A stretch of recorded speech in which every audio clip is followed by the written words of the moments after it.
I asked God to take my habit away. God said no. It is not for me to take away, but for you to give it up. I asked God to grant me patience. God said no. Patience is a byproduct of tribulations. It isn't granted, it is earned.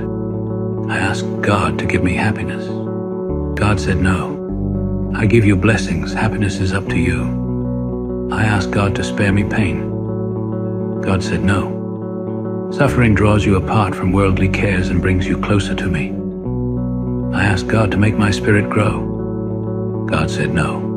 You must grow on your own, but I will prune you to make you fruitful. I asked for all things that I might enjoy in life. God said no. I will give you life so that you may enjoy all things.